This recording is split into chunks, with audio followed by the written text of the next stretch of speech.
merci beaucoup Tunasema asante sana pour notre Seigneur, kwa Bwana wetu pour ce temps nous accorder encore une fois dans sa maison. kwa hii muda ambao anatujalia tena katika nyumba yake. Je suis dans Daniel chapitre 4. Nakuwa katika kitabu cha Danieli sura ya 4. Daniel chapitre 4. Danieli sura ya 4. Nous allons commencer Tutaanzia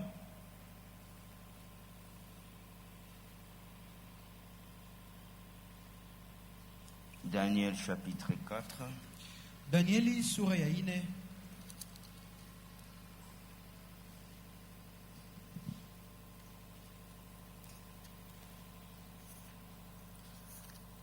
Chapitre 16, 19. Prenons Daniel chapitre 4, le 19e verset jusqu'au 21e. Danieli sura ya 4 mstari wa 19 hadi 28. Je ne sais pas si vous avez déjà trouvé. Sijui kama tumepata tayari. Daniel chapitre 4, Danieli sura ya 4 19e au 28e verset. mstari wa 19 hadi 28. Et puis nous allons lire encore Na baadaye tena tutasoma Jean chapitre 1er, Yohana sura ya kwanza du 11e au 12e verset. mstari wa 11 hadi wa 12.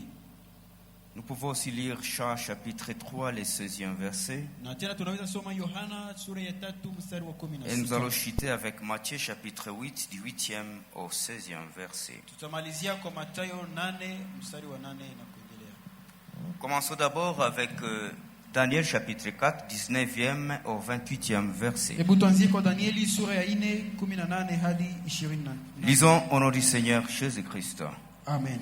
Amen. Alors Daniel, nommé Belchassar, fit un moment stupéfait, et ses pensées les troublaient. Le roi reprit et dit, Belchassar, que les songes et l'explication ne te troublent pas. Et Belchassar répondit, mon Seigneur, que les songes soient pour tes ennemis et son explication pour tes adversaires.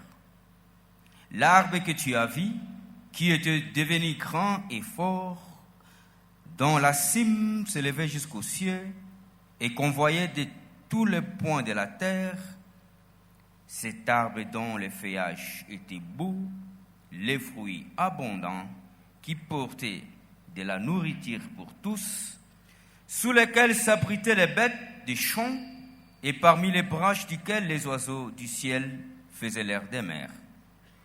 C'est toi, ô roi, qui es devenu grand et fort, dont la grandeur s'est accrue et s'est élevée jusqu'au ciel, et dont la domination s'étend jusqu'aux extrémités de la terre.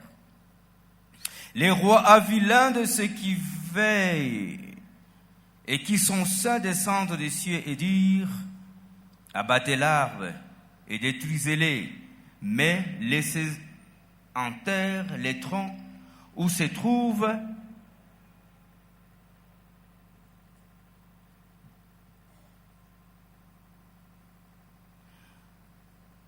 abattez l'arbre et détruisez-les, mais laissez en terre les troncs où se trouvent les racines et liez-les avec des chaînes, des fers et des reins, parmi l'herbe des champs, qu'il soit trempé de la rose du ciel, et que son partage soit avec les bêtes des champs, jusqu'à ce que 7 ans soient passés sur lui.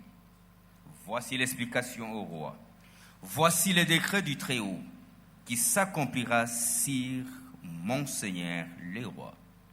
On te chassera du milieu des hommes, tu auras ta demeure avec les bêtes des champs, et l'on te donnera comme au bœuf de l'herbe à manger. Tu seras trempé de la rose du ciel, et ces temps passeront sur toi jusqu'à ce que tu saches que le Très-Haut domine sur les règnes des hommes et qu'il donne à qui il plaît. L'ordre de laisser les troncs où se trouvent les racines de l'arbre signifie que ton règne te restera quand tu reconnaîtras que celui qui domine est dans les cieux. C'est pourquoi, ô roi, puisse mon conseil te plaire, Mets un terme à tes péchés en pratiquant la justice et tes iniquités en usant des compassions envers les malheureux et ton bonheur pourra se prolonger. Toutes ces choses se sont accomplies sur les rois Nebuchadnezzar. Amen. Nous pouvons nous mettre. Tunaweza kukaa. Amina.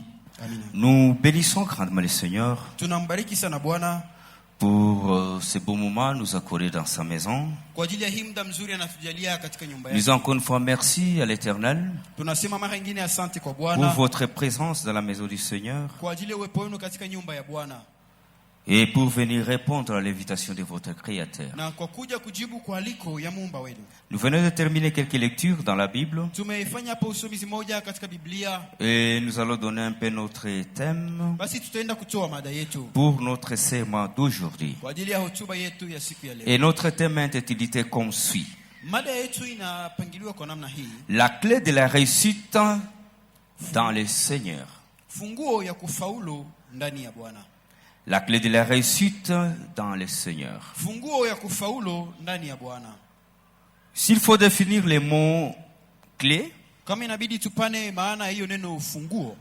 la clé c'est un dispositif Funguo ni chombo ou fulani, bien une pièce de métal chombo kia chuma que l'on introduit dans une serrure pour ouvrir ou fermer un accès. ambako wanaingiza ndani ya kufuli ili kufunga ama kufungua mlango. On peut dire aussi que la clé c'est une information, Wanaweza sema tena funguo ni habari un code ama ni fumbo fulani ou bien une connaissance de base ama ujuzi ya msingi pour accéder à quelque chose. ili kufikia kwa kitu fulani. La réussite c'est quoi? Kufaulu basi nao ni nini? On nous dit que la réussite Wanasema kufaulu c'est ce qui arrive à quelqu'un ni ile ambayo inamfikia mtu conformément au but qu'il s'est proposé dans une affaire, kulingana na shabaha yenye alikuwa anavizia katika tukio fulani, dans une entreprise katika kiwanda fulani ou bien dans un travail. ama katika kazi fulani. On définit aussi la réussite Tena hiyo kufaulu wanasema comme les résultats ni matokeo de ce qu'on espérait, ya kile ulikuwa unatarajia, la gloire ou bien la joie de la satisfaction qui s'en suit. na utukufu ama furaha ya kutosheka ambayo Voilà un peu la inafuatilia. définition de ces deux mots clés qui constituent notre thème d'aujourd'hui. Tazama basi maelezo hiyo misemo mbili ambayo inakuwa mada yetu ya leo. Bien-aimés, Wapendwa, sur cette terre des hommes, kwenye hii dunia ya wanadamu, les obstacles font partie de notre vie au quotidien. vizuizi vinakuwa ni sehemu ya maisha yetu ya kila siku. Mais ces obstacles ne doivent pas et jamais nous empêcher Lakini hiyo vizuizi havipashwe kama kutuzuiza d'accéder kufikia aux idéaux qui nous caractérisent, kwa ile ambayo tulikuwa natarajia, à l'objectif auquel nous nous attendons. kwa shabaha ambayo tulikuwa tukingojea. Quels que soient les obstacles, Ijapokuwa vizuizi, nous sommes appelés à avancer tumeitwa kusonga mbele pour atteindre notre bonheur. ili tufikie uheri wetu. Et cela dans tous les paramètres possibles de nos vies. Na hiyo katika pembe zote za maisha yetu. Peut-être tu as besoin de réussir dans les boulots, dans les travail. Unapenda ufaulu katika kazi, Peut-être dans ton ministère. katika huduma yako, Peut-être dans ton foyer. ama hata katika unyumba wako. Pourquoi pas aussi dans ta société. Kwa nini basi hata katika Dans tes jamii études. yako, katika masomo yako? Ainsi donc, bien-aimés, Kwa hivi basi wapendwa, à chaque circonstance, kwa kila tukio ayons l'habitude de nous inspirer auprès de ceux-là qui nous ont précédés. tuwe na zoezi ya kuangalilia kwa wale waliotutangulia. Surtout ceux-là qui nous ont précédés dans le Seigneur. Zaidi sana wale waliotutangulia katika Bwana. Inspirons-nous de nos mentors. Tuangalilie kwa hao wasimamizi wetu. Et en l'estar, Na kwa en hiyo tant qu'enfant de Dieu, kama mwana wa Mungu, pour nos problèmes de foyer, kuhusu tatizo za unyumba, il y a la mère Anne, la maman de Samuel, kuna mama Ana, mama yake na Samueli, qui avait un problème dans son foyer. alikuwa na tatizo katika unyumba wake. Et là, c'est dans 1 Samuel, le premier chapitre. Hapo ni katika Samueli wa kwanza sura ya kwanza, Mais il a pu trouver solution à son problème. lakini alifikia kupata jibu kwa tatizo yake. Au niveau de votre travail, de votre boulot, Sijui katika kazi yako. là je vois Joseph, Hapo namuona Yosefu, je vois David, namuona Daudi et tant d'autres que vous connaissez. na hata wengine ambao Ils ont mnawajua. traversé des problèmes, Walipitia matatizo. mais au finish, ils ont décroché des solutions. Kwa mwisho walipata jibu. Il y avait moyen de se faire des raccourcis, Kulikuwa gisi wasitafutie manjia za pembeni, mais ils ont attendu le secours du Seigneur. lakini walingojea msaada. Et ils wa ont Bwana. trouvé solution, chacun Na kila mmoja alipata suluhisho dans son travail. katika kazi yake. Au niveau ministériel, Sijui katika huduma. je prends l'exemple de l'homme d'Élysée, Kamata mfano huyo ndugu Elisha. qui avait fait le parcours avec l'homme de Dieu, Élie. Baye alitembea muda mrefu na mtu wa Mungu. Et là, Elia. c'est dans le deuxième livre des rois. Hapo ni katika kitabu cha upili cha wafalme. Si vous lisez du deuxième chapitre Ukisoma kwenye jusqu'au sura ya 8e pili chapitre, hadi sura ya 8. on nous montre, comment dirais-je, la réussite de l'homme d'Élysée. Hapo anatuonyesha kufaulu kwa huyo Elisha. Il avait traversé beaucoup de circonstances, beaucoup de problèmes. Alipitia matukio mengi. Mais au finish, il a trouvé solution Lakini kwa mwisho à alipata ces suluhisho problèmes. kwa tatizo zake. Pour le problème de mariage, Kuhusu tatizo za harusi, te voilà dans le Seigneur, tazama uko ndani ya Bwana avec beaucoup d'obstacles. na vizuizi Et il te vingi. pose la question, comment cela arrivera-t-il? Hiyo itafikaje? Je te fais l'exemple de Ruth, Mfanitia mfano wa Ruth. qui était une Moabite, Alikuwa Mmoabu, étrangère. mgeni, Mais au finish, lakini kwa mwisho elle avait décroché un foyer, un mariage, pata harusi, jusqu'au point d'avoir un enfant mpaka akapata hata mtoto au nom de Boaz. bali itwa Boazi. Si je peux encore continuer, je prends l'exemple de Siméon, Kama mimi naweza endelea, nakamata mfano wa Simeoni, qui demeurait, qui attendait l'arrivée du Seigneur. bali ngoja kuja kwa Bwana. Quelle que soit la longueur du temps, il était lent d'attendre Ijapokuwa wakati ilipita, l'arrivée alikuwa du hapo, Seigneur. akingoja wakati Bwana Là, c'est dans Luc chapitre 2, du 25 au 30e verset. Ni katika Luka sura ya pili. Et il a fini à décrocher solution Na alifikia à kupata ce qu'il jibu attendait. kwa kenye alikuwa anangojea. Pour dire à quelqu'un, Ili kumwambia mtu, pour ton cas, c'est aussi possible. na wewe kuhusu hiyo kesi yako inawezekana. Bien-aimé, Wapendwa, ça peut être grand pour moi, mon problème. hiyo shida yangu inaweza kuwa ni kubwa kwangu. Ton problème peut être grand à ton niveau. Tatizo yako inaweza kuwa kubwa kwa daraja Mais je te yako. rassure que devant le Seigneur, Lakini acha nikuhakikishie kwamba mbele za quel Bwana, que soit le degré, ou bien l'ampleur que tu accordes à ces problèmes, haijalishi ukubwa ambao unaona hiyo shida, il existe une clé. funguo iko.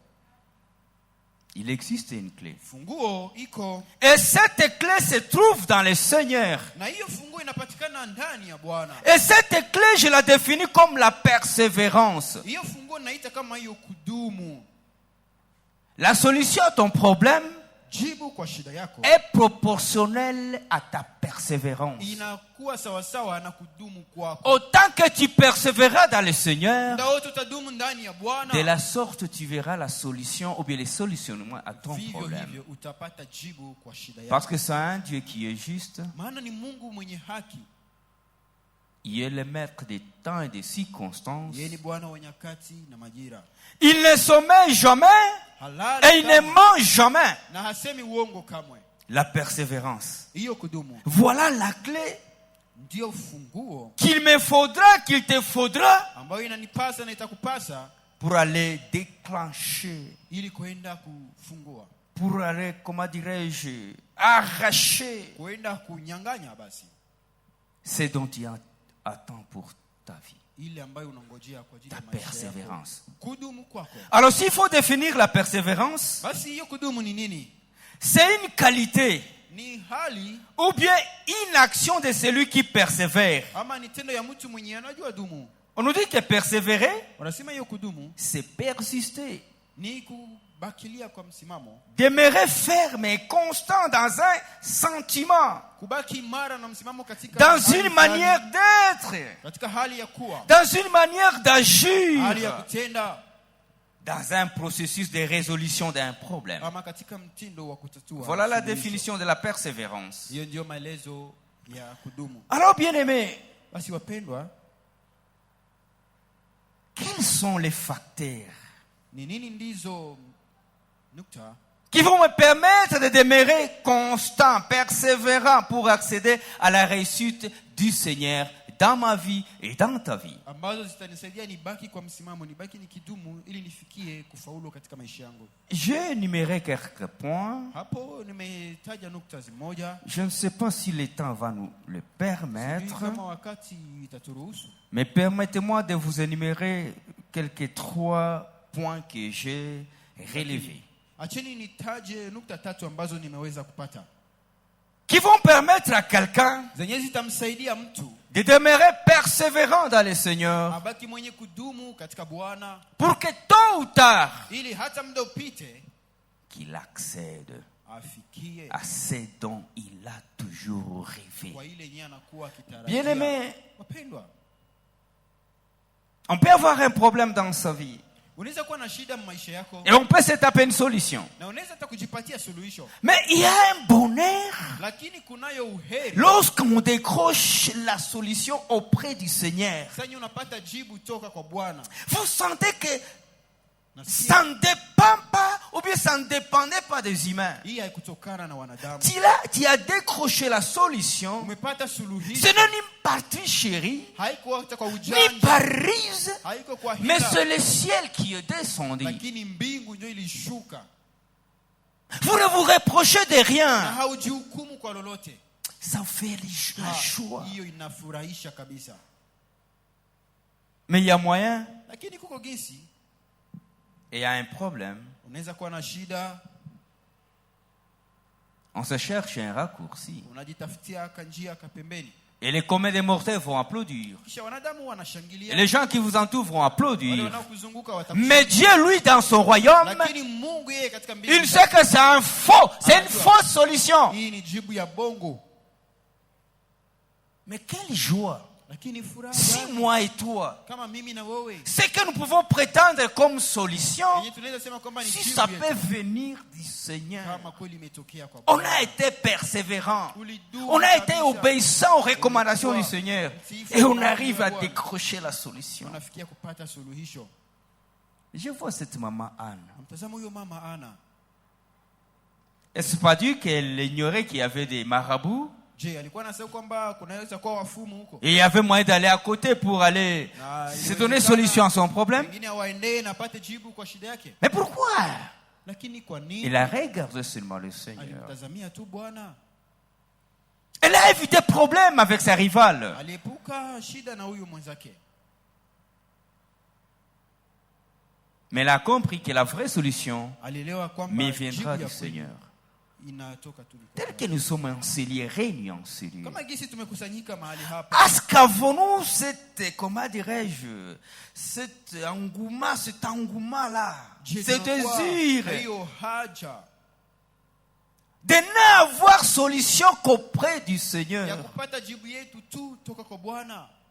Tu es une jeune fille, Wewe ni binti, tu as besoin du mariage, unahitaji harusi, tu as besoin d'un foyer. unahitaji unyumba. Mais tu dis, Seigneur, ce n'est que toi et toi seul. Unasema Bwana ni wewe tu, wewe peke yako. Tu as besoin du boulot. Unahitaji Il kazi. y a moyen de se faire des raccourcis. Kwa gisi ujitafutie hiyo makachonja. Tu es une jeune fille. Wewe ni binti. Et tu peux te dire que non. Na unaweza jambia hapana. De moi-même, je peux m'ouvrir une opportunité pour avoir du boulot. Mimi mwenyewe mimi naweza jifungulia njia nipate kazi. Et je peux devenir ami à mon chef, à celui-là qui donne du boulot. Rafiki ya huyo bosi ambaye anapana Mais tu kazi. te dis, non, non, Unajambia non. hapana.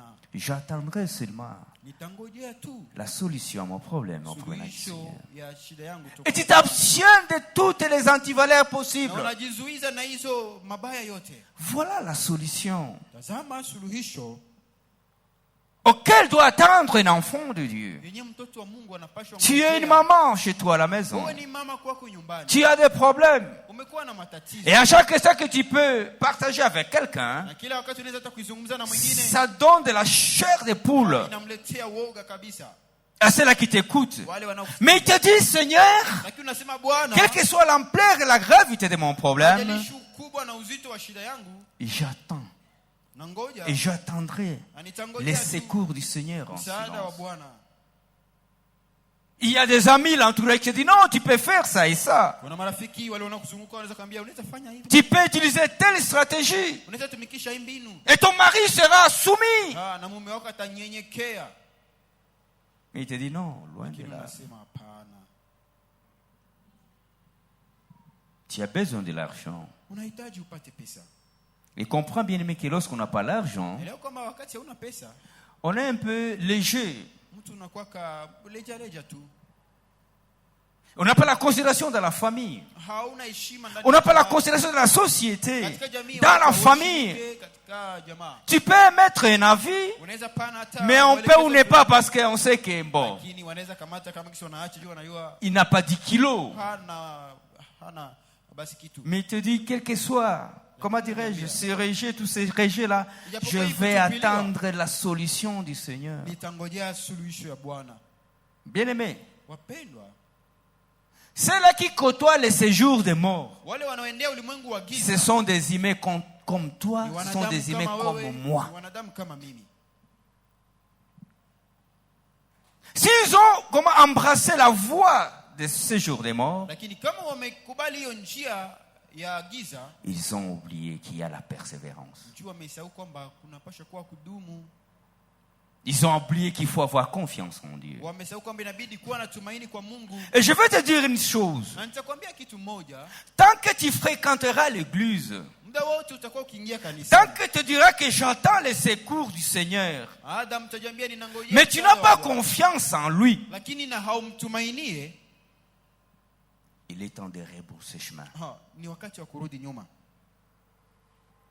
Parce que la persévérance dans le Seigneur Sababu kudumu katika Bwana est proportionnelle à la confiance qu'on accorde à Dieu. inalingana na tumaini yenye uko nayo kwa Mungu. Ainsi donc, Kwa hivi basi, je vais donner le premier point nitapana nukta ya kwanza qui va permettre à une personne yenye itamsaidia mtu mmoja d'être persévérant akuwe mwenye kudumu, pour accéder à la réussite dans le Seigneur. afikie kwa hiyo kufaulu katika Bwana. Alors le premier facteur, Basi nukta ya kwanza, reconnaître l'autorité de la parole de Dieu. kutambua mamlaka ya neno la Mungu. Parce que quand bien j'arrive à l'église, Je, hata kama mimi nafika kanisani, quand bien je me dis servir le Seigneur, hata kama mimi nasema ninamtumikia est-ce que je Bwana, reconnais l'autorité qui demeure dans la parole de Dieu? je, ninaelewa mamlaka ambayo inakuwa ndani ya neno la Mungu? Bien aimé, il n'y a pas Dieu loin de sa parole. Mpendwa, hakuna Mungu mbalimbali na neno lake. Dieu n'existe pas loin de sa parole. Mungu haiko mbali na neno lake. S'il faut parler de Dieu, Kama inabidi kuzungumzia Mungu, sous-entend qu'il y a sa parole. hapo inabidi kuelewa kwamba ni neno lake. Que connaissez-vous de l'autorité de la parole de Dieu? Unajua nini kuhusu mamlaka ya neno la Mungu? Voilà le premier point. Tazama nukta ya kwanza. Le second point, Nukta ya pili,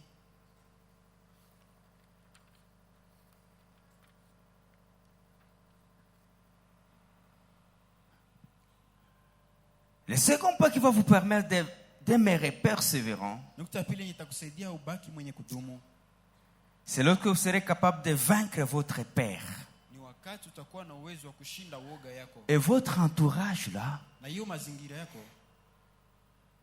qui se manifeste comme si il est sceptique ambayo inaonekana kana kwamba à ce que vous attendez auprès du Seigneur.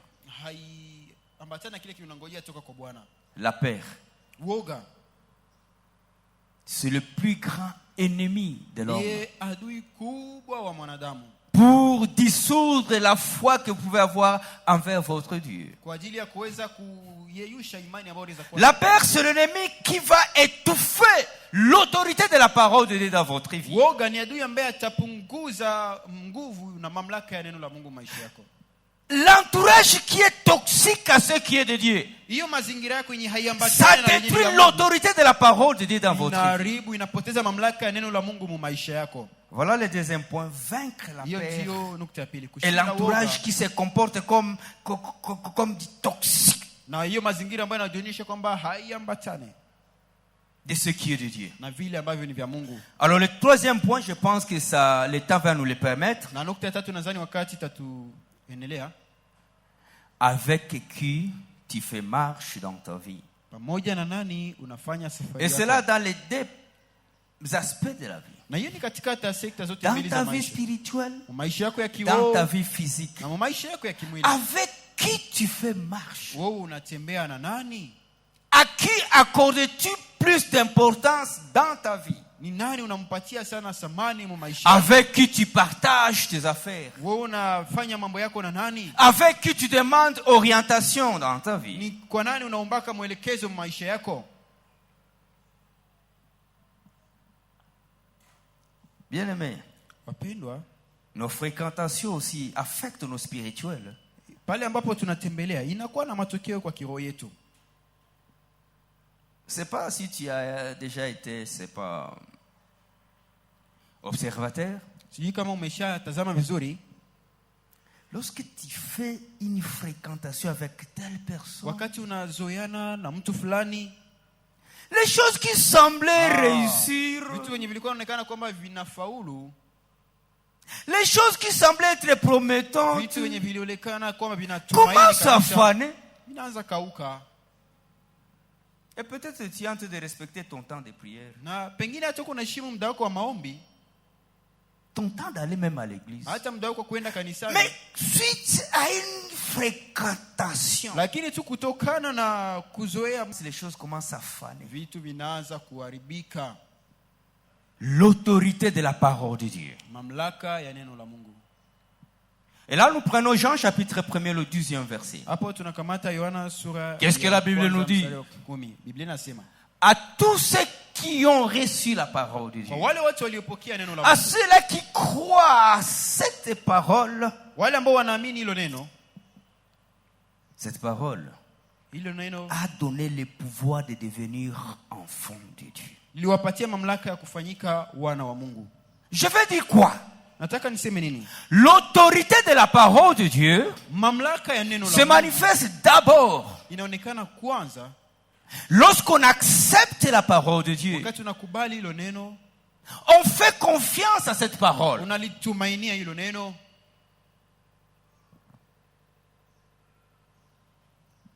Cette parole vous donne l'autorité, le pouvoir de demeurer enfant Na de hilo neno Dieu. linakupatia sasa mamlaka ya kubaki mwana wa Mungu. Bien aimé, on ne se donne pas le pouvoir. Mpendwa, mtu hawezi On ne se jipatia donne mamlaka, pas l'autorité, mais on reçoit une autorité, un pouvoir dans sa lakini vie. mtu anaipokeaka. Et lorsqu'on devient un enfant de Dieu, Na wakati unakuwa mwana wa Mungu, non pas par le dur, hapana tu kwa mais masemi, par un pouvoir émanant de Dieu, lakini de votre kupitia Dieu, mamlaka ambayo imetoka kwa Mungu wako, les choses deviennent automatiques en vous. mambo yanakuwa yakijibeba sasa. Vous n'avez pas besoin de vous expliquer Hauna haja ya kuanza que je kujibu suis un wewe. enfant de Dieu. Unasema mimi niko mtoto wa Mungu. Loin de là. Hapana. Le monde sent que tel est un enfant de Dieu. Watu watajua wenyewe kwamba huyu ni mtoto wa Mungu. Et lorsque nous lisons dans Jean chapitre 3, le 16e verset, Tunaposoma Yohana 3:16, qu'est-ce que la Bible nous dit? Biblia inasema Dieu a tant aimé le monde Mungu alipenda sana ulimwengu qu'il a donné son Fils unique, na akatoa mwana wake wa afin pekee. que quiconque croit Kila mtu atakayeamini à la parole de Dieu, à Jésus lui-même, neno la Mungu, Yesu Kristo mwenyewe, ne périsse point, asipotee mais qu'il ait la vie éternelle. lakini apate uzima wa milele. Donc, une fois devenu enfant de Dieu, Sema wakati tu umekuwa mwana wa Mungu, une fois ayant ce pouvoir en toi, à moi, en tant qu'enfant de Dieu, wakati umepata hiyo mamlaka ndani mwako na ni mwangu, l'échec est exclu.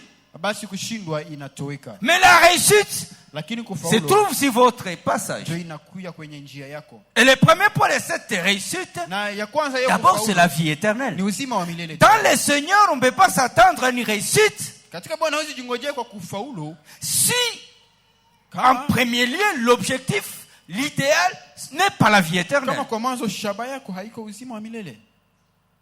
L'autorité de la parole de Dieu, Mamlaka ya neno la Mungu elle se manifeste inaonekana lorsqu'on a foi à la parole de Dieu. wakati unaaminia neno la Mungu, Lorsqu'on aime la parole de Dieu, wakati on unalipenda obéit neno la à Mungu, cette parole unalitii hilo neno sans que tu le saches. pasipo hata wewe kujua. Le monde aussi l'expérimente, que tel est l'enfant de Dieu. Itatambua na Et kusema à huyu ni toi, mwana wa Mungu. Na ndani mwako tu commences à sentir certaines incompatibilités avec certains comportements. Unaanza una tabia zimoja haziambatane tena na wewe. Certains comportements qui avaient du pouvoir en toi, en Tabia moi. zimoja zenye zilikuwa na uwezo ndani mwako na Mais comme ces comportements sont incompatibles avec un enfant de Dieu, lakini kuona hizo tabia haziambatane na mwana wa tu Mungu, n'as plus la force, tu n'as plus le temps de t'efforcer pour être une autre, avoir une autre nature, voulais-je dire. hauna tena muda wa kujikaza juu kwenda hali nyingine. Tu n'as pas le temps de t'efforcer pour Hauna wakati quitter wa la kujikaza, jalousie, la médisance, la Wache haine, wivu, wache chuki. la calomnie. Hiyo Tu sais que kuteta. c'est incompatible avec toi. Unajua kwamba haiambatani Et na en wewe. toi, tu sens que, Na ndani mwako unagundua kwamba mbele nilikuwa kana hizi tabia, mais si auparavant, comprendre j'avais comment ce zimetoka. comportement, mais je ne sais pas comment c'est parti.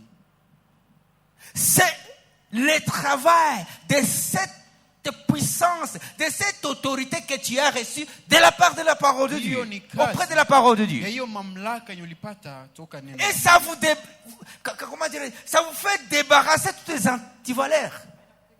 Si na tabia zote zibaya. Tu n'as pas le temps de t'efforcer Hauna muda wa au kujikaza. point de vivre ou bien de mener une vie d'hypocrisie. Kiwango fikie kuishi maisha ya unafiki. Mais tu sens que c'est vimetoka Lakini mweye. unasikia que Parce qu'en toi, il y a un pouvoir. Ndani mwako mko mamlaka. Le pouvoir de devenir enfant de Dieu. Mamlaka ya kufanyika mwana wa Mungu. Qui émane de l'autorité de la parole. Ambayo inatokea kwa mamlaka ya neno la Mungu.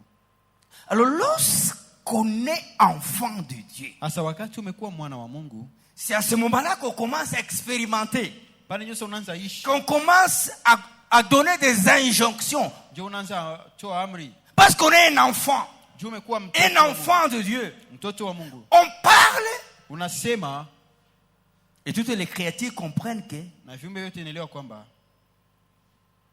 c'est une bouche autorisée. ndio ni kinywa ambayo inastahili.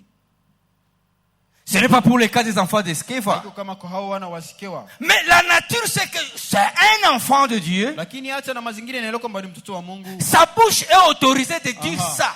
Ana haki ya kusema haya maneno. Sa bouche est autorisée de demander ça. Ana haki ya kuomba hivi. Bien aimé, Wapendwa, la parole de Dieu, neno la Mungu c'est un potentiel ni ya muhimu qui permet à quelqu'un d'être éligible devant le Seigneur. ambayo inasaidia mtu akubalike mbele za Bwana Afin de commander, ili apate de kuamuru, solliciter, kuomba, de bénéficier quelque chose auprès de son Dieu. kufaidika na kitu toka kwa Mungu wake. Éligibilité. Hiyo kupata hiyo. La parole de kibali. Dieu vous donne ça. Inakupatia hiyo Et kibali. lorsque vous déclarez quelque chose, Na wakati unasema kitu, cette nature-là, hiyo hali ce pouvoir-là, hiyo vous mamlaka rend éligible. inakupatia hiyo kibali.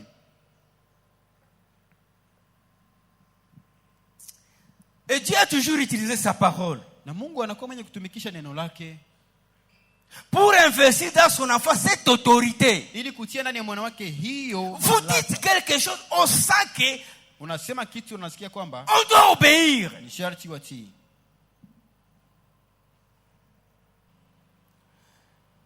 La fois passée, on était parti au deuil, Siku iliyopita à l'enterrement. tulienda kwenye mazishi.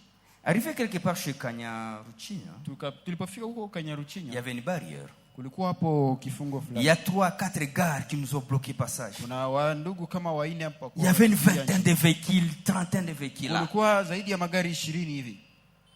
S'il y avait trentaine de véhicules, il y avait combien de personnes? Sasa fikiria kama hiyo magari Mais 30 watu ngapi? 3-4 personnes nous ont barré. Lakini passage. watu 3 tu ama 4 Hamtapita hapa. wakatufungia njia na kusema hamtapita.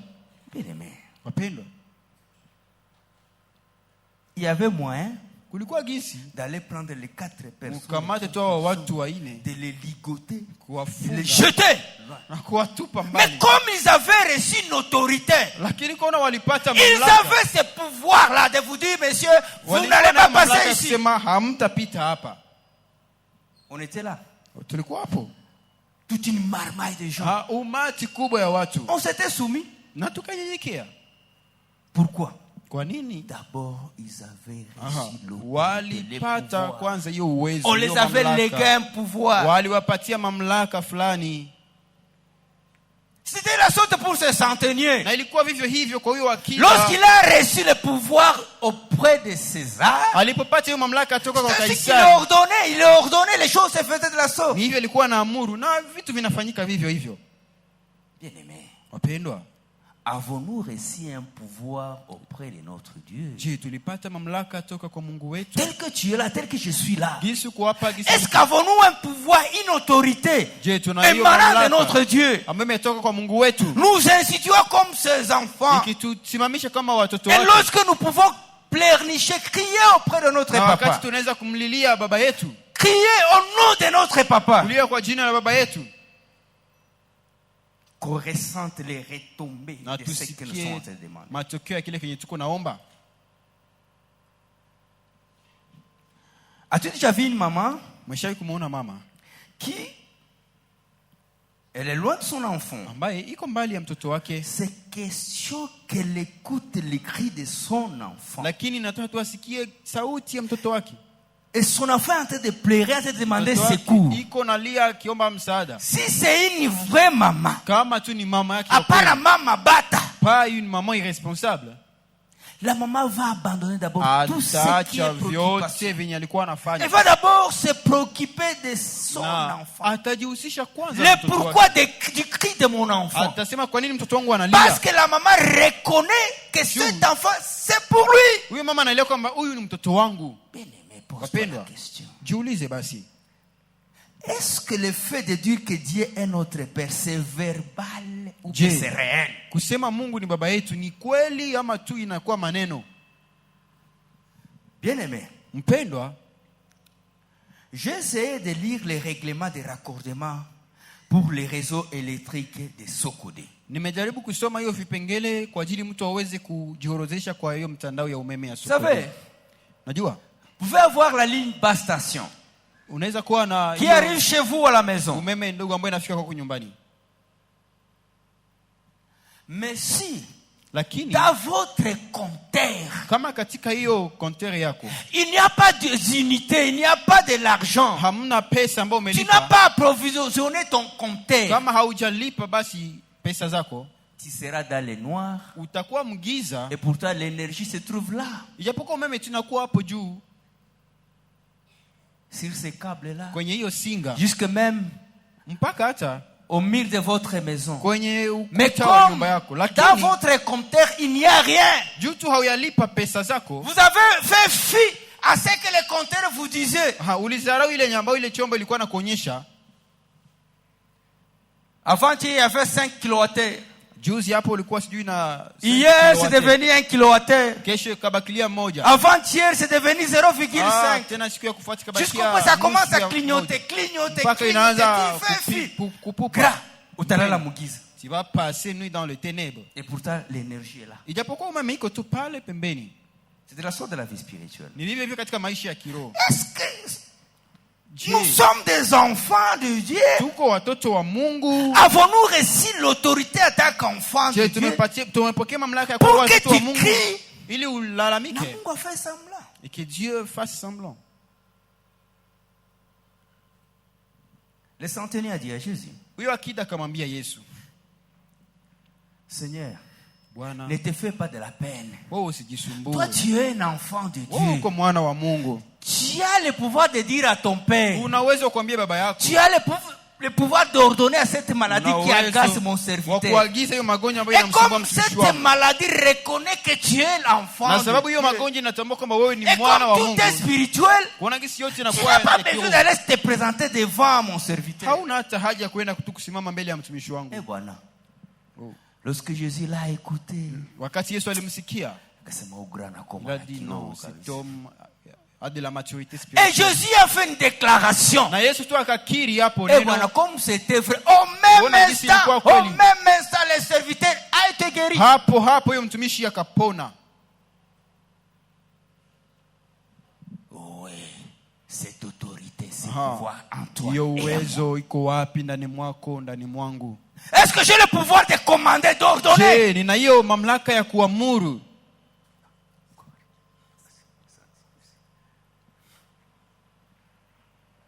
Bien Bien-aimé, est-ce que vous avez Mpendwa. cette autorité, ce pouvoir d'ordonner, de commander en tant Je. qu'enfant de Dieu? Una hiyo mamlaka ya kuamuru wewe kama vile mwana wa Mungu.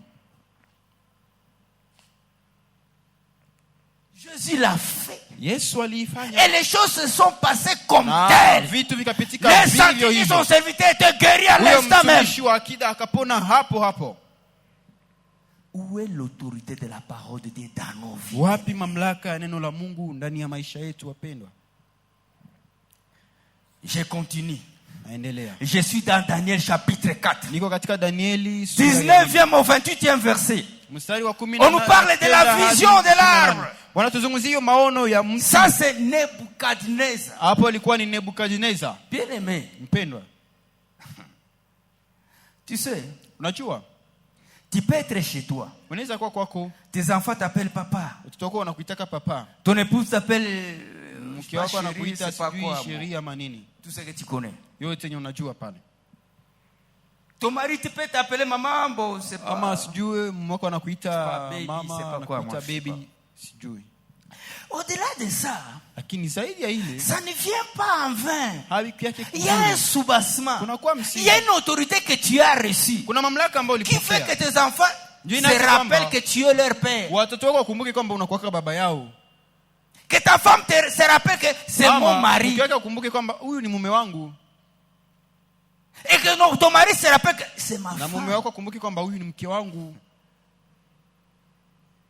Mais lorsque tu peux faire fi Lakini sasa unaweza dharau à l'autorité de la parole de Dieu, mamlaka ya à neno la l'autorité Mungu. émanante de Dieu, Mamlaka yenye inatokea kwa dans Mungu. ton foyer, Katika unyumba dans wako. ton travail, Katika kazi yako. papa, Mpendwa, tu comprendras que utaelewa tu es en kwamba train de te tromper. uko unajidanganya. C'était le cas de notre papa ici. Ndio nilifikia huyu baba hapa Le Nebukadneza. voleur devient roi. Tazama amekuwa mfalme. Il a de l'autorité, l'honneur. Niko na heshima na C'est tout le mamlaka. monde qui se prosterne Kila devant mtu de lui. anasujudu mbele zake. Il avait réussi un songe. Lakini akapata ndoto. Il a vu un gros arbre. Akaona mti Monté, mkubwa. ceci monté jusqu'au ciel. Ilipanda mpaka Avec mbinguni. des verdures, des Na arbres. majani kabisa On dit qu'il y mengi. avait des oiseaux qui venaient Wanasema kulikuwa ndege se zilikuja reposer dans cet arbre-là. kupumzika kwenye Et hilo les, mti. et les animaux Na hata wanyama venaient s'y reposer. walikuja hata kugama huko chini. Mais on nous dit ceci. Lakini wanatuambia hivi. Les anges sont venus, Wamalaika on a wakakuja. coupé cet arbre-là. Wakakata hiyo mti. Les oiseaux sont en allés. Ndege zikakimbia.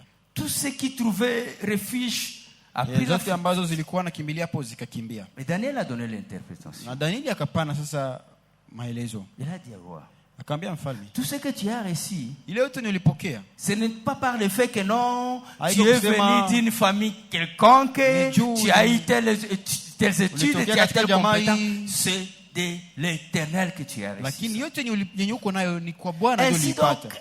éloigne le mal, le péché en Kwa toi. hivi sasa ondoa mabaya, dhambi ndani mwako Tu demeureras éternellement. na utadumu milele. Le monsieur, Lakini huyo ndugu il a fait comme s'il l'écoutait. kafanya kana kwamba hasikii. Mais lorsque vous lisez la Bible, on dit, Lakini sio unasoma dès Biblia. 12 mois plus tard, Wanasema tu miezi 12 ilipopita.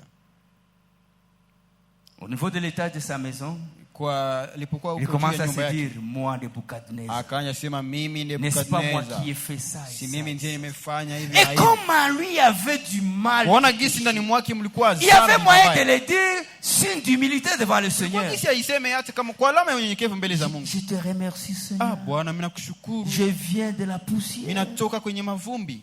C'est à cause de toi que Juu j'ai yako bâti njo Babylone. nimejenga Voilà, Babeli. là c'est Hapo avec esprit d'humilité. pamoja na roho ya unyenyekevu. Mais comme il nourrissait Lakini kuona son âme du alilisha mal du nafsi yake péché, na mabaya na lorsqu'il était dhambi. permis de faire cette déclaration, Alipojiruhusu kusema hiyo maneno, une voix était descendue du ciel. sauti ikatoka mbinguni. Merci, Kusema je te chasse. na kufukuza. Bien-aimé, Mpendwa, lorsque Dieu a décidé de chasser Nebuchadnezzar, wakati Mungu aliamua kumfukuza il n'avait pas fait Nebukadneza, une réunion. hakufanyika kikao. Comité des sages, venez. Anasema kamati ya wenye hekima Le gouvernement de Babylone, venez. serikali ya Babeli muje. Hapana. Lui avec Nebuchadnezzar. Yeye na Nebukadneza hivi. L'autorité que je t'avais donnée, Mamlaka yenye kupatiaka je vais te ravir. mimi naikunyang'anya. Na tabia yake kabadilishika. Et il a changé son Même son comportement. régime change. Hata hali yake Au ikabadilika. lieu de manger ce qu'il utilisait auparavant, il commence à se nourrir des herbes. Kulikuwa kule chakula yenye alikuwa anakula mbele, anaanza kula majani. Et sa femme, Na et son mke wake, gouvernement, et na ses serikali yake, na watoto enfants. wake. Bien aimé, Mpendwa. si même lorsque vous arrivez chez vous à la maison, on vous appelle papa, Hata wakati unaweza fika huko kunyumba anakuita papa. comprends que ni Mungu. Elewa kwamba c'est Dieu. Maman nakwambia karibu papa, c'est Maman te dit, Dieu qui est en approche train de papa. susciter dans maman cet esprit-là. Mungu ndiye mwenye ametia hata ndani ya mama hiyo roho. Ce papa avait fait 7 ans Huyo baba akafanya miaka 7 sans qu'on se rappelle de lui, bila hata mtu mmoja kumkumbuka, sans qu'on le cherche. bila hata wamtafute. L'autorité de la parole. Mamlaka ya neno la Mungu. Si la parole de Dieu a été déclarée Kama neno la Mungu et que limesema ce roi fut oublié pendant 7 ans, na huyo mfalme a fortiori, si Sasa, cette parole kama peut être neno déclarée pour toi dans le bon sens, linaweza tamko juu yako kwa mambo mazuri, quelle serait la suite? ya nini itakuwa matokeo? Bien-aimé, Wapendwa, acceptons l'autorité de la parole de Dieu dans nos vies. tuitike mamlaka ya neno la Mungu mu maisha Ce yetu. n'est qu'au travers cette parole Ni kupitia tu hilo neno que nous allons accéder vers les solutionnements, vers la clé ndio tutafikia funguo de notre bonheur, de notre ya réussite. uheri wetu, ya kufaulu kwetu. Au-delà de ça, bien-aimé, Zaidi ya hiyo, wapendwa, nous serons en train de crier le nom de Jésus. tutakuwa tukitaja jina la Bwana, Et ça risquerait de se passer comme les enfants de Skeva. lakini itaweza fitika kama kwa wana wa Skewa. Tu es en train de parler de Jésus. Sio Mais kuna nous sehemu connaissons Yesu. ce Jésus-là. Lakini tunamjua ule Yesu. C'est Paul aussi, nous le connaissons. Mais Paulo toi, naye tunamjua, lakini wewe ah non, non, wewe non. hapana. Tu n'as pas cette carte hauna hiyo comme nature hiyo hali d'enfant de Dieu. ya mwana wa Mungu. Deuxième point. Nukta ya pili, Vaincre la peur kushinda uoga et l'entourage toxique de votre vie. na mazingira mabaya ya maisha yako. Pensez que vous n'êtes pas à la hauteur de ce dont vous aspirez. Ukizani kwamba hauna uwezo ama hauenei kwa ile ambayo Tu unatarajia. fréquentes l'église, Unaenda kanisani mais tu te sous-estimes. lakini unajizarau. C'est-à-dire que tu as confiance à la parole de Dieu, Unasema mais unaamini tu te neno la négliges. Mungu, lakini unajizarau.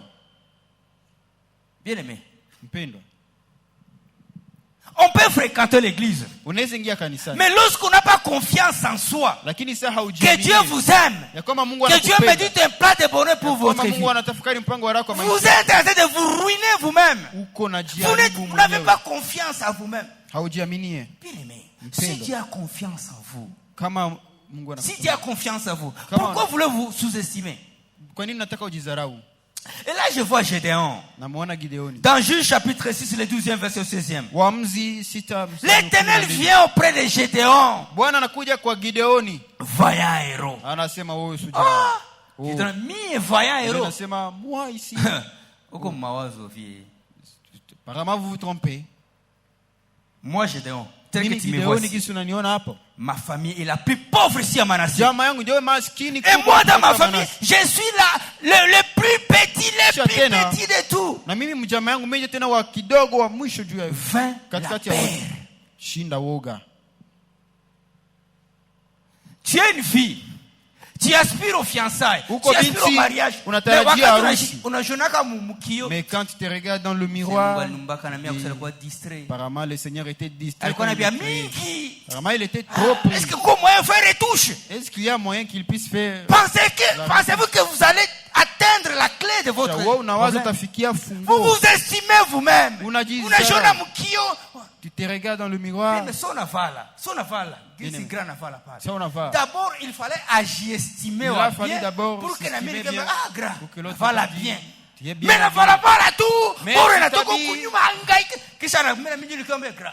Tu es bien Et habillé. puis que moi je vienne te complimenter. Vers la paix. Shinda woga. Vers la paix qui t'agace. Et cette peur-là, c'est l'ennemi. Na hiyo woga ni adui. Tu dis non, il est ma case, il avait le mission de Sipata. Moi, je ne peux pas trouver de tel boulot. Unawaziaka tu makazi moja kute mashengo. Seulement au boulot, je ne sais pas de. Kule maturunga kule mabuhene. De l'autre côté à Turunga. Bien aimé. Mpendo. Josué. Gédéon voulais-je dire. Gideon. Quand même Dieu lui appelait vaillant héros. Il était de ses sous-estimés. Il s'était fait 33 000 pour prétendre aller donner victoire. Je dis ceci, vaincre sa peur et faire les toilettages de ton environnement. Dieu lui a dit, monsieur, avec les 33 000. Heureusement, Dieu l'avait aidé. Il a fait les toilettages jusqu'à rester avec 300 personnes.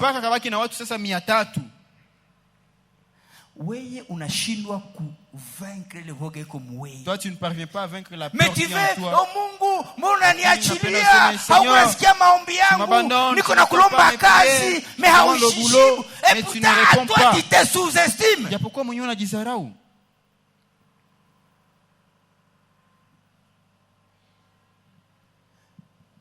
Aie confiance en toi dans le Seigneur. Je suis un enfant de Dieu. Dieu me dit un plat de bonheur pour moi. Je sais que tout est possible pour moi. Parce que chaque instant j'obéis à la parole de Dieu. Bien aimé, qu'il pleuve, qu'il neige, tu verras la solution à ton problème. À quoi ça t'apporte lorsque tu te minimises, lorsque tu te, comment dirais-je, unajiacha mbuzi mbuzi. Inakufalia nini wakati unajidharau? C'est au profit de qui? Inakufalia nini? Inafaidisha nani? Et dans ta maison, tu ne te chômes plus. Maintenant, si on peut aller sur ton lit aujourd'hui. Oh, les toiles d'araignée sont là. Et tu t'en fous de rien. Dis, Seigneur, regarde le papa revient la nuit. Tu arranges le lit à 20h. Tu veux que ton mari vienne il attend que tu arranges à 20h pour qu'il arrive à 22h. Mpendwa, fais la paix. Aménage ton environnement. Safisha mazingira yako. Tu verras les secours du Seigneur. Utaona msaada wa Bwana. Gloire au Seigneur. Je vois l'homme de David. Dans le premier livre de Samuel, le 17e verset. Il est allé combattre Goliath. Mais qu'est-ce que Saül avait dit?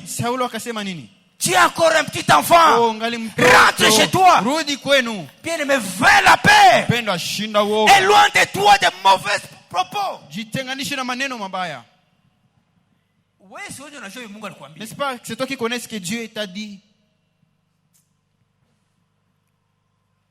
Moi, je pense que lorsque tu viens à l'église, tu as confiance que c'est mon Dieu. C'est lui-là qui m'a choisi.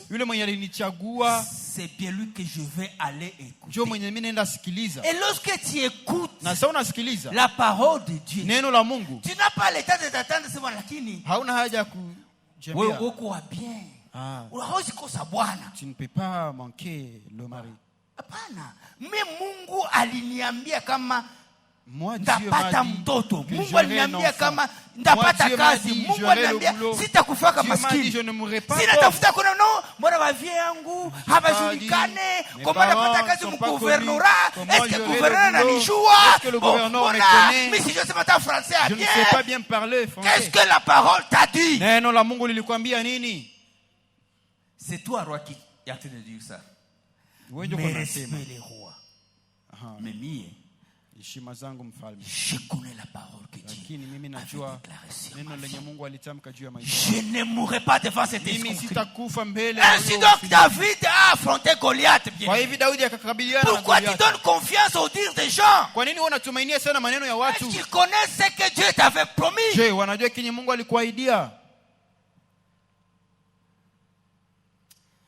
Bien aimé, cette veuve-là qui avait donné à manger ambaye alipana chakula kwa Elia. Celle pouvait aller demander conseil.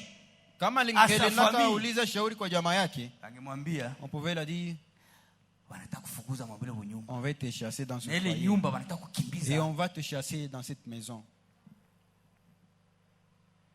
Mais parce que là, c'est que c'est Dieu qui a dit. Elle a donné à manger à l'homme de Dieu. Elle n'a pas vu que non, c'est le dernier repas que j'ai. Elle a eu confiance à l'autorité de la parole de Dieu. Elle a éloigné la peur. Uko mujani. Tu veux un papa que tu ne connais pas sa provenance. Si vous pouvez demander conseil à sa famille, qu'est-ce qu'on pouvait lui dire? Nous sommes en train de parler de la clé de la réussite dans le Seigneur. Est-ce qu'a-t-il la considération à l'autorité de la parole? Est-ce que tu t'efforces à éloigner de toi, à éradiquer cette peur-là qui te gangrène? Est-ce que maombi unasikia pani inapita mu plafond yako ya mabashi? Tu vois le rat qui passe dans kisha unakimbilia magonjwa. Et voilà, tu cours dans la prière. Est-ce que Dieu entend une telle prière? On ne prie pas le Seigneur parce qu'on a confiance à lui. Gloire au Seigneur. Une telle prière, Dieu ne l'exauce pas. Mais lorsqu'on vient devant le Seigneur, on reconnaît qu'on est enfant de Dieu. On reconnaît qu'on a des promesses de la part du Seigneur. Et voilà, même si les gens peuvent se lever, la dernière décision a toujours appartenu à Dieu. David avait refusé les armures de Saïl. C'est parce qu'il avait confiance à lui.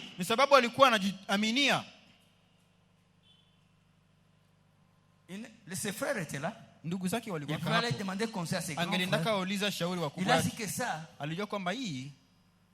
ni domaine yangu mie mwenyewe na Mungu. Est-ce que dans ton problème, tu sais que tu es toi seul et ton Dieu? Pourquoi tu veux voir à côté?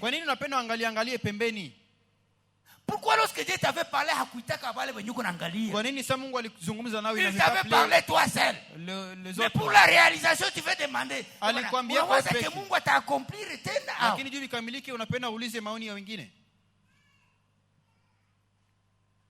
Même lorsque vous lisez dans 1 Samuel chapitre 17, 46e verset, Goliath commence à déclarer des propos contre Saïl. Mais au lieu que la peur prenne domicile dans ces jeunes garçons, il lui dit, ça va grave. Ça va. Mais aujourd'hui, je te mettrai par terre. Je vais couper ta tête. Il n'a pas ni épée, hana upanga, hana kisu. Il a confiance à l'autorité de la parole. Je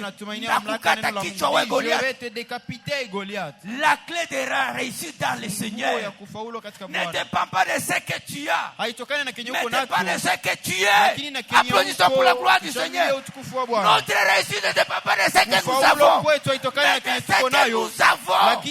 Nous avons reçu de la part de Dieu. Bien-aimé. Cette église, qu'est-ce que nous avons? Qu'est-ce que nous avons? Mais notre force, c'est dans ce que nous sommes. Et non pas de ce que nous avons. Et c'est ça notre secret. Étant donné que nos ennemis ne peuvent pas arriver à ravir ce que nous détenons à nous, c'est là où nous échappons au camp de l'ennemi. Qu'on vole, qu'on prend tout ce qu'on veut. Ils sont toujours qu'ils disent n'importe quoi. Mais on est toujours là debout. Pourquoi? Parce que notre force dépend de ce qui est en nous. Et non pas ce que nous possédons. Gloire au Seigneur. Utukufu kwa Bwana. C'est ainsi, bien-aimé. Hivi ndivyo mpendwa basi. Qu'on te dise mal de toi. Hata waseme vibaya. Laisse ta force. Nguvu yako.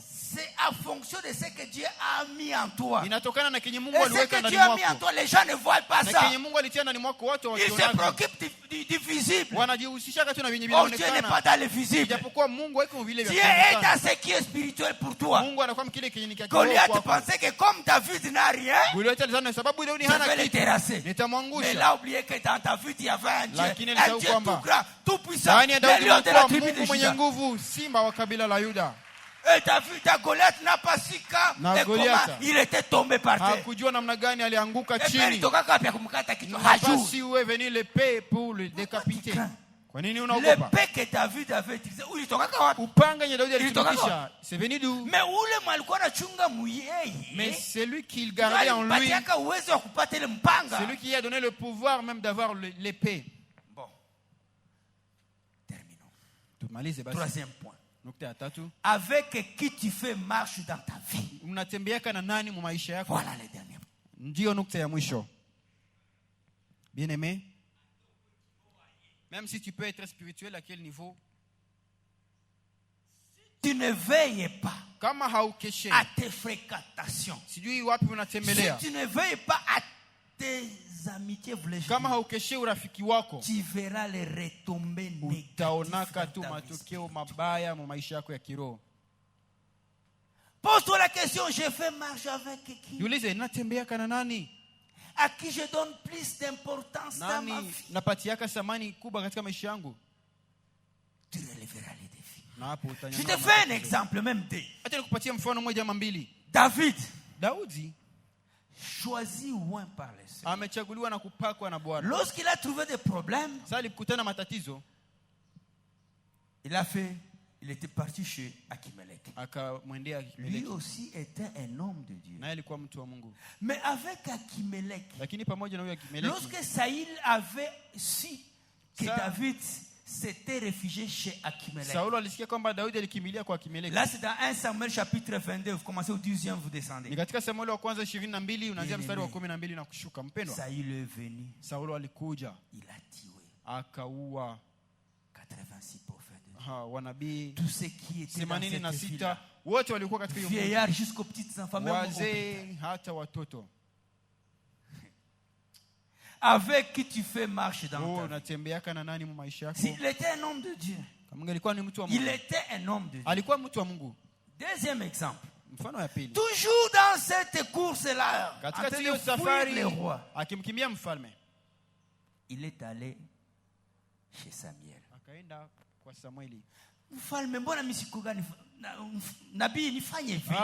Prophète, qu'est-ce que je peux faire? Voilà encore, le roi est en train de me poursuivre.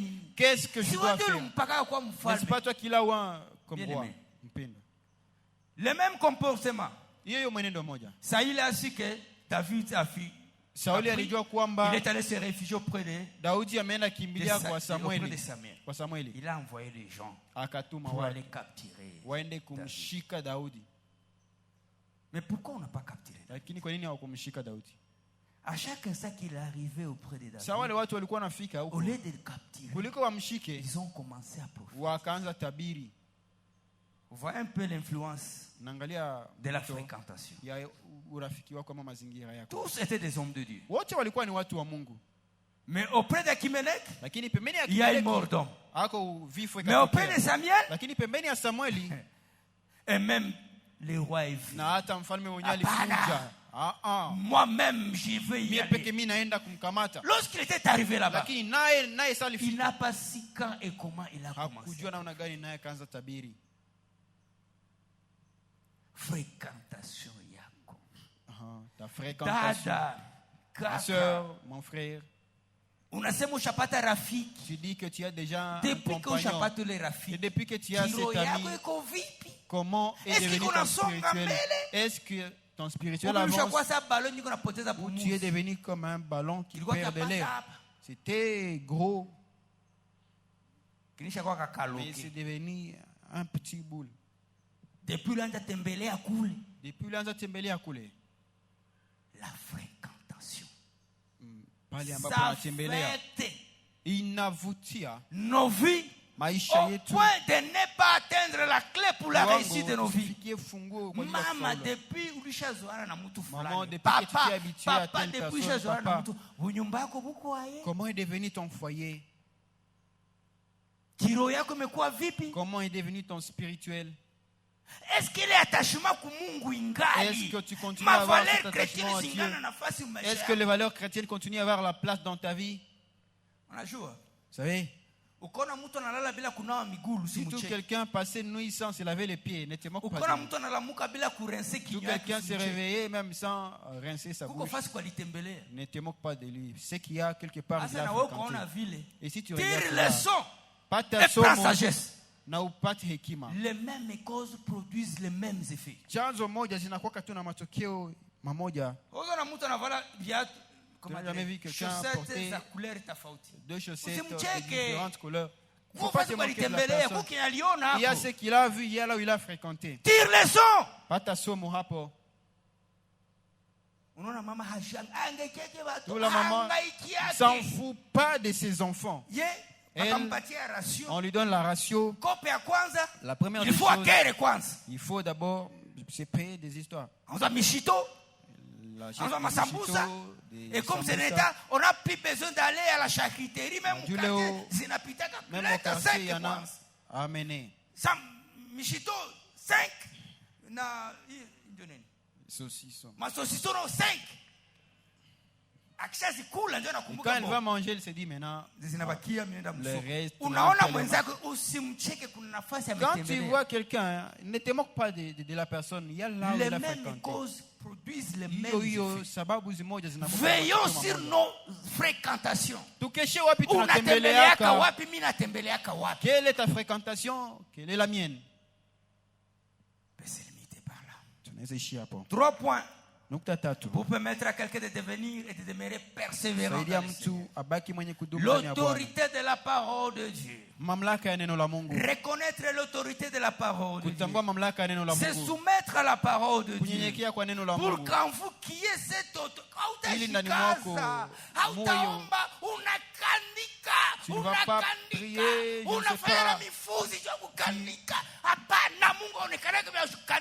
tu es un enfant de Dieu. Tu dis bonnement simplement, mais Mungu, ici, Seigneur, ces derniers temps, je veux, il faut que j'ai ma maison propre. Seigneur, il faut que aujourd'hui, je trouve un bon boulot qui me permettra d'avoir le temps d'aller à l'église. Non, ce n'est pas question de te concentrer, je ne sais pas. Tu es un enfant de Dieu. Jésus qui avait dit ceci. Gloire au Seigneur. Si vos pères célestes, lorsque vous leur demandez du poisson, je demande du pain, qu'en sera-t-il pour moi votre Père céleste?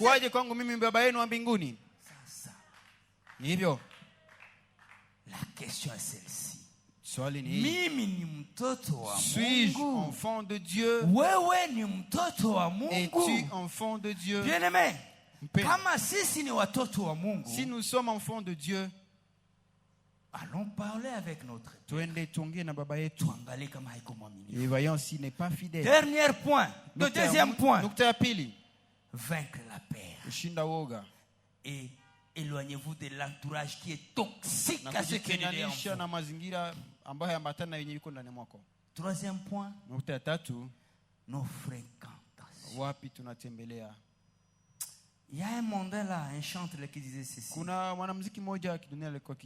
Vaut mieux être seul que mal accompagné. Bien-aimé,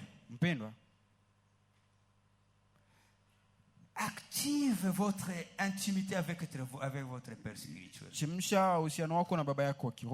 C'est très important. Ça résout beaucoup de problèmes. Ça vous dépouille de toutes les antivaleurs possibles.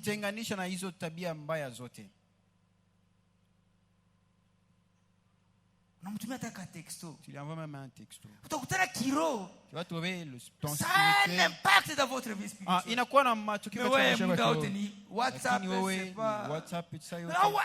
Vous avez fait mwezi. Tu peux faire tout un mois. Bonjour, même saluer ton pasteur. Cela n'est pas en toi, tu n'as pas le temps. Et tu veux que ton spirituel devienne comment? Veillons sur nos fréquentations. Allons vaincre nos pères. C'est les grands ennemis qui t'amènent à te considérer comme si tu n'es pas à la hauteur. Oh, utakufaka tu maskini. Baba yako alikuwa mpangai, utakufaka mpangai. Qui te dit ça? Non.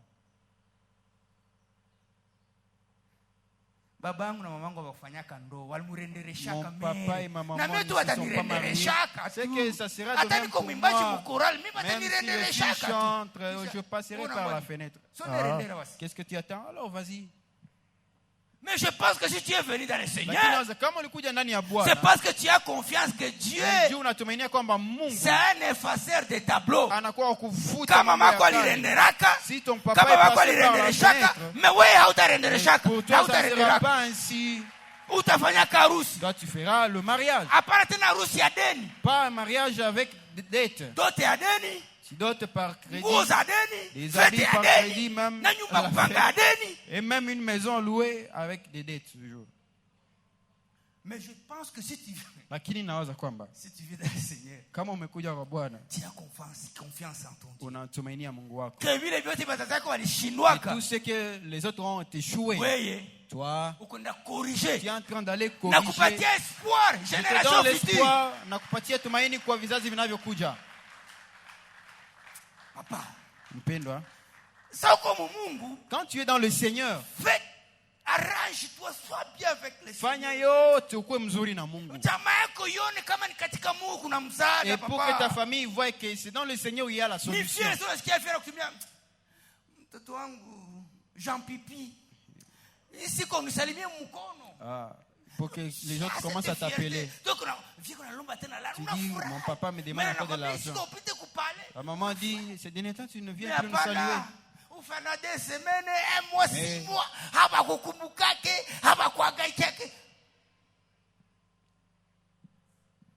Bien aimé, il faut prêcher ce qu'on vit.